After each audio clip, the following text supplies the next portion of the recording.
Hey, this is Blocksmith, and this is a fully variable enchanting room design that I made. I've had a proof of concept for this design sitting around since the 1.4 snapshot started coming out, but it's only been recently with 1.5 that I could actually make it function and look how I wanted it to. So the way it works is we have all the bookshelves around here, and you can make them any number of them, so you can have 1 or 2 or 3, all the way up to 15. So I can hit this button and they all go away. They all just swap out with stone brick blocks. And I can keep clicking it, and it just goes around the circle, swapping the stone brick back out with the bookshelves. There's exactly 15 bookshelves, so it's the perfect amount to get level 30 in the enchanting table.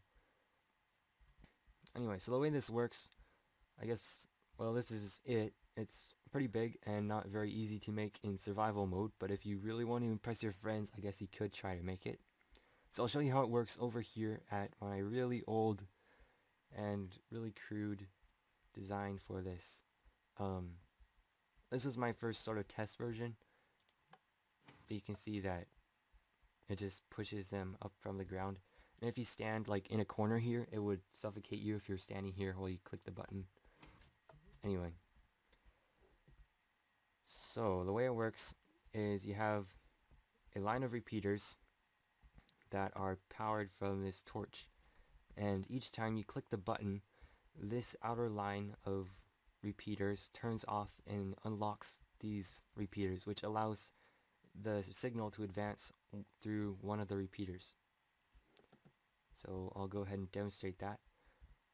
This is just a really crude monostable circuit design that I made a long time ago.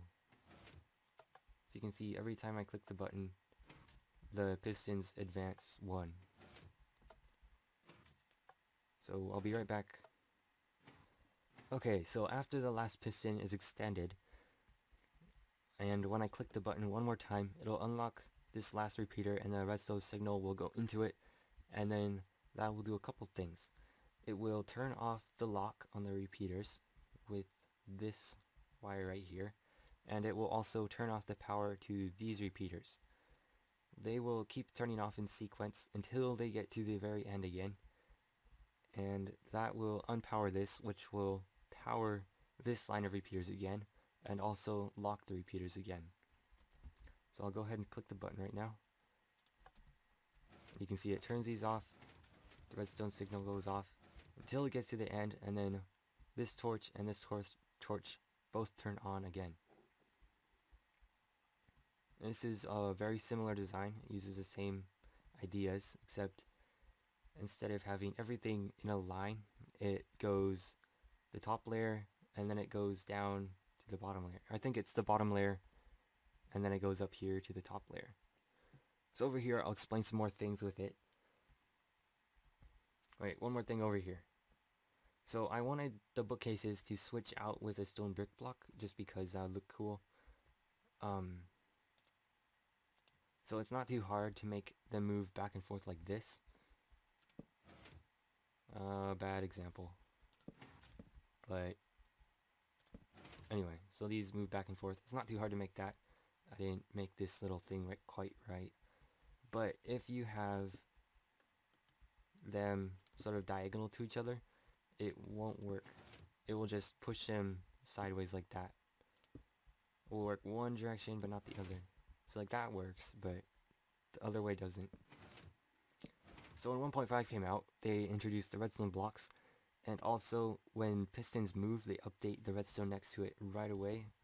Before, if you had, say, a torch right here, and that right there, and redstone here, and you powered it, it would wait until this block stopped moving right here for the redstone to unpower. But now that they have, well, they changed that in 1.5. And also we have the redstone blocks. So when you power this, it instantly turns off that little bit there. And so the reason that's nice for this design is that I can make this pull back and then this go down right away. I mean, well, so when you either power this or unpower it, it will always turn off both of these wires for a couple ticks and then turn one of them on. That way it just seamlessly swaps out the block. Down here is, the button is right behind here, so when I click the button, it will turn off this torch, which turns on this torch, which goes through this monostable circuit. You can see the way this works is this redstone wire will power this block just long enough for this repeater to pick up the signal, and then the piston will extend. I saw this on Etho's channel. Go check it out if you want. But the reason there's a torch here is because when this block extends, if I had a wire there, it would power that, and that would mess everything up, and it would sort of like make everything freeze. Another challenge was getting everything compact enough for it to work and also keep the various components from interfering with each other. If I had made it like this, it would power this piston even when this wire is off.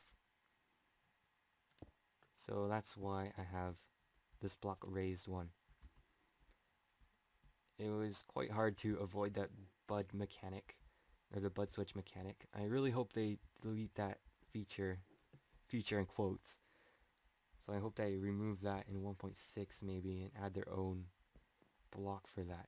But there's other bud switches that don't rely on being powered from 2 blocks above.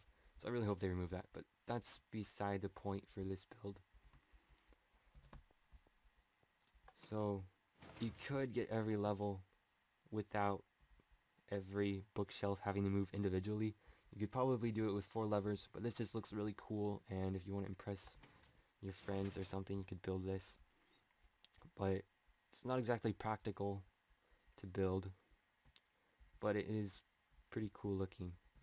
Anyway, hope you guys enjoyed this video. Not enjoyed this video. I don't know what that means, but I hope you guys enjoyed this video, and I hope you guys... Bleh. Anyway, I hope you guys enjoyed this video. If you did, leave a like and maybe subscribe. That would make me really happy. Have a nice day.